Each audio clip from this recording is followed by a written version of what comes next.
السلام علیکم۔ بسم اللہ الرحمن الرحیم۔ آج کا سوال ہے کہ کیا واقعی سارے فرقے دوست کی ہیں؟ یعنی لوگوں کو، بیچارے عام لوگوں کو یہ یقین نہیں آ رہا کہ اتنے بڑے بڑے ڈاکٹر، پروفیسر، مفتی، بڑے بڑے عالم، قاری، یہ سارے کے سارے تو فرقوں میں ہیں، اور یہ سارے کیا دوزکی ہیں؟ ان کو دیکھ کر یقین نہیں آتا کہ بھئی یہ اتنے پڑھے لکھے لوگ، تفسیریں انہوں نے لکھی ہیں، قرآن کے ترجمے انہوں نے لکھے ہیں اور حدیث کی تفاسیر لکھی ہیں،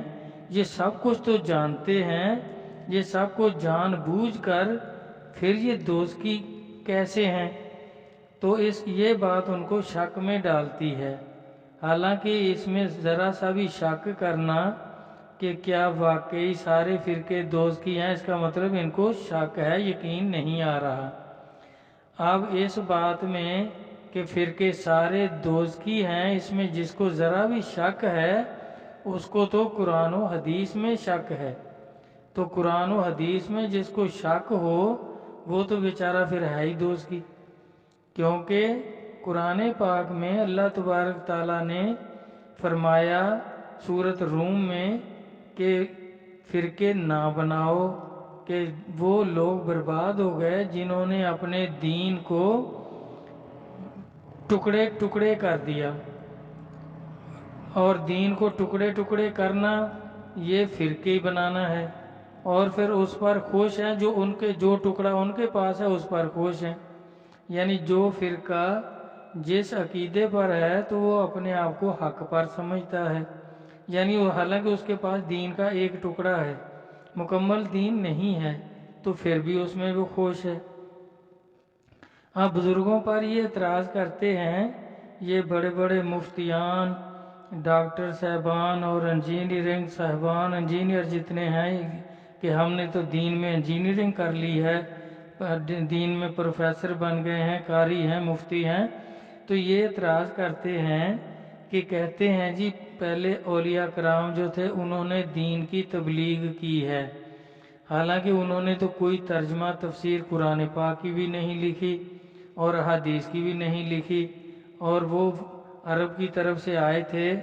تو یہاں کیا لوگوں کو عربی آتی تھی؟ تو انہوں نے کیسے تبلیغ کی جبکہ انہوں نے کوئی ترجمہ تفسیر نہیں لکھا؟ تو میرا بھائی دیکھیں، انہوں نے کوئی ترجمہ بھی نہیں لکھا، تفسیر بھی نہیں لکھی، اور کروڑ ہا مسلمان پیدا کر دیے، اور وہ سارے کے سارے جنتی ولایت کو پہنچے، اللہ کی معرفت کو پہنچے۔ اب یہ جتنے بڑے بڑے ولیوں کے مزارات نظر آ رہے ہیں، یہ سارے اللہ کے ولی ان بزرگوں کے پیدا کردہ ہیں، انہوں نے ان کو مسلمان کیا اور ان کی ایسی تربیت کی، حالانکہ انہوں نے نہ فقہ لکھی تھی، نہ ہی انہوں نے قرآن کا ترجمہ لکھا، نہ تفسیر لکھی، پھر بھی کوئی کام ان کا قرآن و حدیث کے اور ان کی جو فقہ ہے اس کے خلاف نہیں ہے۔ جب یہ فقہ بھی نہیں تھی، جیسے صدیق اکبر رضی اللہ عنہ کس فقہ پر عمل کرتے تھے؟ داتا صاحب علیہ رحمت نے کوئی تفسیر نہیں لکھی، کوئی ترجمہ نہیں لکھا اور کسی فقہ پر عمل نہیں کیا، تو پھر بھی دیکھیں وہ کتنے بڑے اللہ کے ولی ہیں، اللہ کی معرفت کو پہنچے ہیں۔ اسی طرح دیکھیں انہوں نے ترجمے تفسیریں نہیں لکھیں یا ان کے مطابق ان کو علم ہی نہیں تھا، پھر بھی ان کا کوئی عمل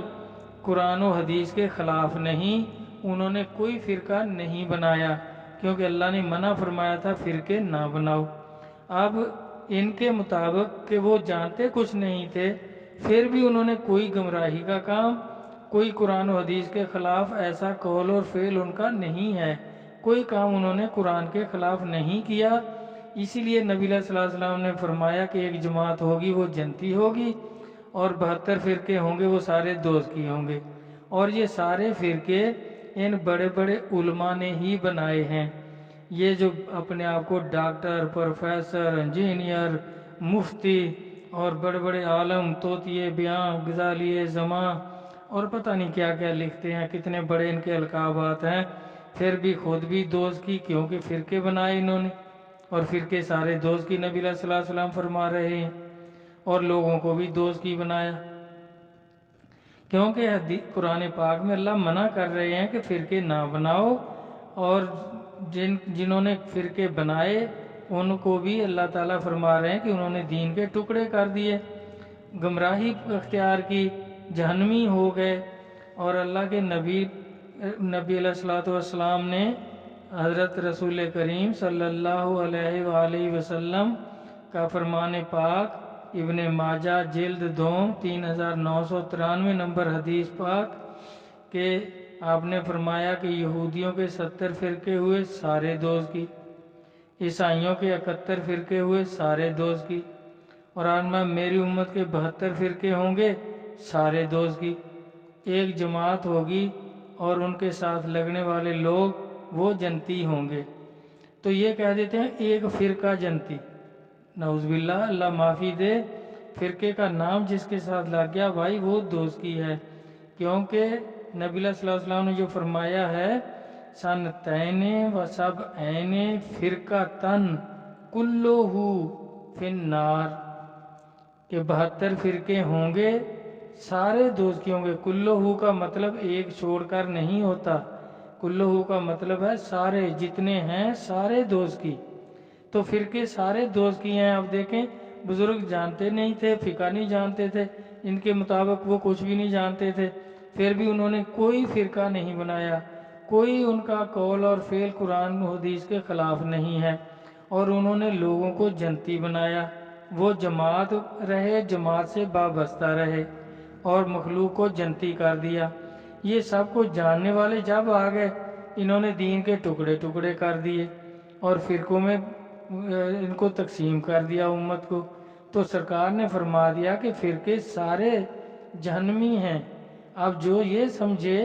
کہ شاید اس میں یہ جو فلاں اتنے بڑے مفتی صاحب ہیں، فلاں اتنے بڑے اعلیٰ حضرت ہیں، فلاں اتنا بڑا انجینئر ہے دین میں اور پروفیسر ہے، میرا بھائی یہ چاہے جتنے بڑے بھی ہو جائیں، انہوں نے قرآن کا انکار کیا ہے، قرآن کی مخالفت کی ہے، کیونکہ اللہ نے فرقے بنانے سے منع فرمایا۔ لیکن یہ دیکھیں جانتے بوجھتے ترجمے تفسیریں انہوں نے لکھی ہیں، انہوں نے کیا یہ نہیں پڑھا کہ اللہ منع کر رہا ہے کہ فرقے نہ بناؤ، پھر بھی یہ باز نہیں آئے۔ تو اسی طرح جس طرح دیکھیں ابلیس فرشتوں میں سب سے بڑا تھا، استاد تھا، سب کا معلم ملکوت تھا، اس نے جان بوجھ کر دوزخ اختیار کی کہ اللہ کا ہی انکار کر دیا، اللہ کے حکم کا انکار کر دیا۔ اللہ تعالیٰ نے فرمایا آدم کو سجدہ کرو، اور فرشتوں نے کر دیا جو اس کے شاگرد تھے، جو اس سے مرتبے میں کم تھے۔ یہ جو بلند مرتبہ تھا سب کا معلم تھا فرشتوں کا، وہ اکڑ کر کھڑا ہو گیا کہ میں کیوں سجدہ کروں، میں تو آگ سے بنایا گیا ہوں، اور آدم جو ہے وہ مٹی سے بنے ہیں، بجنے والی مٹی سے۔ تو آپ دیکھیں اس کے علم کا تکبر یا غرور یا گمراہی کا تکبر اس میں کس قدر آیا کہ وہ جہنمی ہو گیا، اور جب اللہ نے فرمایا کہ تو لعنتی ہے میرے دربار سے نکل جا، تو پھر بھی اس تکبر کی وجہ سے اس نے معافی نہیں مانگی، مہلت مانگی ہے۔ تو اسی طرح اب یہ بالکل بہت بڑے بڑے عالم اور مفتیان اور انجینئر اور پروفیسر صاحبان یہ کیا کرتے ہیں،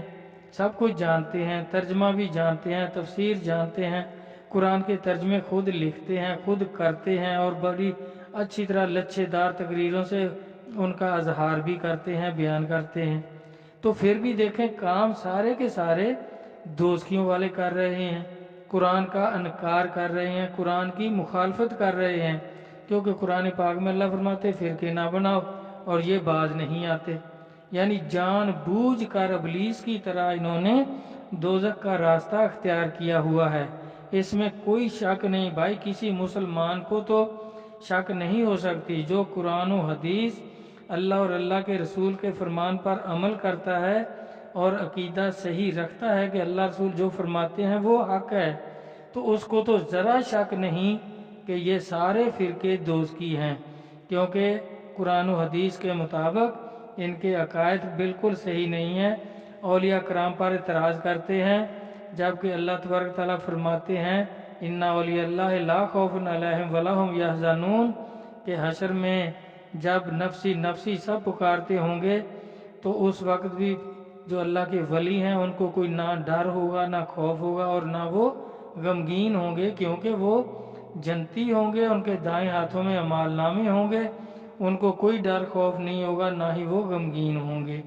تو یہ ان کو کہتے ہیں کہ یہ تو وہ جانتے کچھ نہیں تھے، نہ انہوں نے ترجمے تفسیریں لکھی، وہ تو کچھ بھی نہیں کیا انہوں نے تبلیغ کی ہے، نہ تو وہ فقہ جانتے تھے، نہ انہوں نے کوئی فقہ لکھی ہے۔ اب دیکھیں وہ ان کے مطابق وہ جانتے بھی کچھ نہیں تھے، نہ انہوں نے فقہ لکھی نہ تفسیریں لکھی، پھر بھی وہ جنتی جماعت کے ساتھ رہے اور جماعت بنے رہے، اور لوگوں کو بھی جنتی کر دیا، فرقوں میں نہیں بانٹا، نہ ہی فرقے بنائے۔ یہ سب کچھ جانتے ہوئے بھی دیکھ لیں کیا کر رہے ہیں، قرآن و حدیث کے خلاف ان کے اعمال ہیں، اولیاء کرام کے خلاف ان کے عقائد ہیں، کیونکہ اللہ تعالیٰ تو فرما رہے ہیں اطیعوا اللہ و اطیعوا الرسول و اولو الامر منکم، ان تینوں ہستیوں کی اطاعت ہوگی تو پھر آدمی جنتی ہوگا، لیکن یہ اپنے علم کے تکبر میں غرور میں اولیاء کرام کی مخالفت کرتے ہیں، اولو الامر کی مخالفت کرتے ہیں، اور ولیوں کو اولو الامر نہیں سمجھتے، یہ بادشاہوں کو کہتے ہیں یہ ہیں اولو الامر، کیونکہ یہ گمراہ ہیں، گمراہ فرقے ہیں، انہوں نے گمراہی کے فرقے کیونکہ بادشاہوں سے پیسے لیتے ہیں اور ان پیسوں کے بدلے ان کو پھر اولو الامر بناتے ہیں۔ اللہ معافی دے، اللہ سمجھ عطا فرمائے۔ میرا بھائی یہ دیکھ لیں وہ ان کے مطابق وہ نہ جانتے ہوئے بھی کہ وہ قرآن و حدیث کو جانتے نہیں تو انہوں نے کوئی فرقہ نہیں بنایا، کوئی عمل قرآن و حدیث کے خلاف نہیں کیا، انہوں نے سب کو جانتے ہوئے بھی قرآن و حدیث کی مخالفت کی اور ابلیس کی طرح جہنمی ہو گئے، فرقوں میں بٹ گئے۔ اللہ رسول قرآن و حدیث کی سمجھ عطا فرمائے، اولیاء کرام کے متعلق عقائد صحیح فرمائے، ان کے عمل پر عمل کرنے کی توفیق عطا فرمائے، آمین۔ اللہ حافظ۔